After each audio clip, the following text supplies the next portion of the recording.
Hello বন্ধুরা, সবাইকে good morning. তো সবার কি অবস্থা এবং সবাই কেমন আছো? দিয়ে প্রতিদিনের মতো আজকে সকাল সকাল ঘুম থেকে উঠে ভালোভাবে মুখ হাতটা ধুয়ে নিলাম আর চলে আসলাম আয়নার সামনে নিজের এই সুন্দর চেহারাটা একবার দেখার জন্য।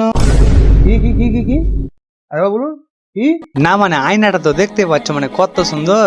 সো আপনাদের আয়নাটা দেখা হয়ে গেলে একটু আমার দিকেও দেখিয়েন। কারণটা হচ্ছে আমি অতটাও খারাপ না যতটা আপনারা মনে করছেন। একটা ক্যারেটের মধ্যে একটা আম যদি পচা থাকে সো আশা করি অনেকটা প্রবলেম হয় না। তো আমাকে ওই একটা আমের মধ্যে ধরে নেবেন আর মার্কেটের মধ্যে চালিয়ে দিবেন। দিয়ে হাঁটতে হাঁটতে চলে আসলাম চায়ের দোকানে আর চা খেতে খেতে ভাবছিলাম যে আমি যদি 1 ঘন্টায় 100টা ইট তুলি তাহলে 100 বস্তা বালির দাম কত? কি কি কি কি কি আরে বলুন কি? আমার তো মনে হচ্ছে প্রায় 50 থেকে 60 টাকা হতে পারে, আর তার থেকে খুব বেশি হলে 90 টাকা হবে। তোরা কে রে তুই? হ্যাঁ তার চেয়ে বেশি না। তো আমার তো মনে হচ্ছে এটাই হবে। कि मैं गाली नहीं दे सकता। गाली नहीं देना।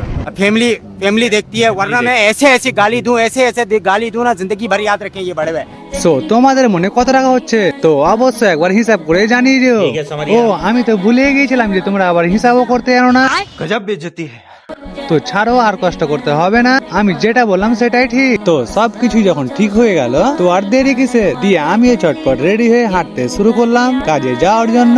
আর আমি তো আমার চ্যালেঞ্জটা কমপ্লিট করেই ফেললাম, কিন্তু তোমরা এখনো তোমাদের চ্যালেঞ্জটা কমপ্লিট করোনি। আর সেই চ্যালেঞ্জটি হচ্ছে আমার ফেসবুক আইডিতে কিন্তু এখনো 10K ফলোয়ার্স হয়নি। সো আমার ফেসবুক অ্যাকাউন্টে যাও আর ফাটাফাট ফলোটা করো এবং তাড়াতাড়ি করে 10K ফলোয়ার্স করে দাও। আর আমার ফেসবুক অ্যাকাউন্টের নাম হচ্ছে RK মাহারুল। সো আজকের মতো ভিডিওটা এখানেই শেষ করলাম। সো ভিডিওটি কেমন লেগেছে না লেগেছে সবার কমেন্টে জানিও। আর ভিডিওটি ভালো লেগে থাকলে সবাইটা শেয়ার করে দিও। তো দেখা হচ্ছে নেক্সট ব্লগে। So tata, bye bye.